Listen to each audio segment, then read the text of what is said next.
بسم اللہ الرحمن الرحیم۔ آج جو ہمارا موضوع ہے وہ ہے اولاد نہ ہونے کی وجوہات مردوں میں۔ سب سے پہلے قرآن کریم فرقان حمید میں اللہ تعالیٰ فرماتا ہے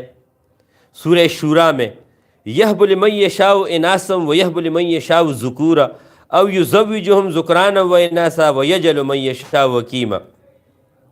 اس کا مطلب یہ ہے کہ اللہ تعالیٰ فرماتا ہے کہ اولاد دینا جو ہے یہ میرا کام ہے، یعنی اللہ تعالیٰ فرماتا ہے کہ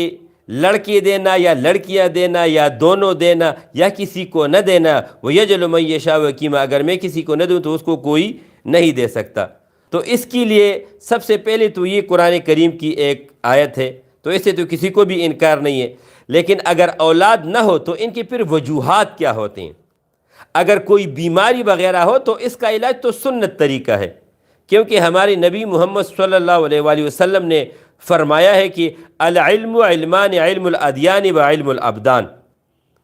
نبی صلی اللہ علیہ وآلہ وسلم کا فرمان یہ ہے کہ اللہ تعالیٰ نے دو قسم کے علم جو ہیں وہ دنیا میں بھیجے ہیں، ایک دین کا علم اور دوسرا وجود کا علم، یعنی اگر کسی کو کوئی بیماری یا کوئی مسئلہ ہو تو وہ اس کا علاج سنت طریقے سے لازمی کرے گا۔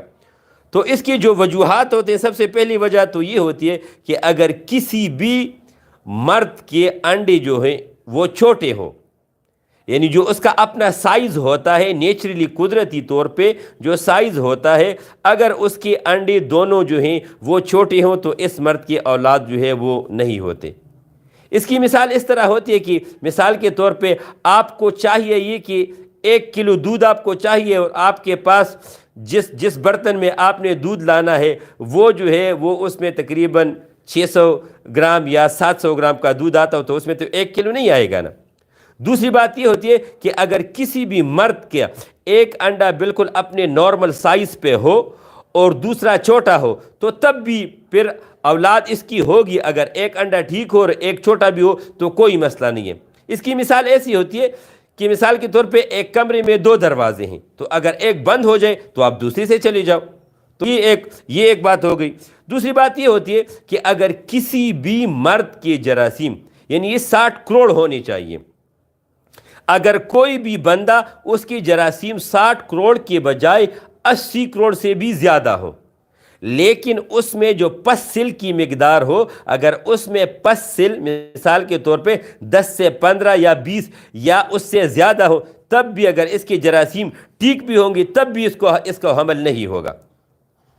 دوسری بات پھر یہ ہوتی ہے کہ اگر اس کی جراثیم مکمل ٹھیک ہو جائے، مثال کے طور پہ 60 کروڑ سے زیادہ ہو اس کی جراثیم،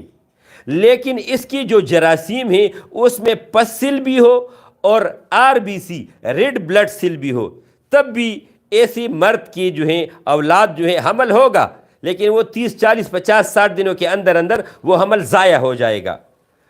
جو تیسری وجہ ہوتی ہے، کچھ لوگ ایسے ہوتے ہیں جن کی جو رگیں ہوتے ہیں، جو انڈوں سے جو جراثیموں کے لیے جو رگوں کا سسٹم ہوتا ہے،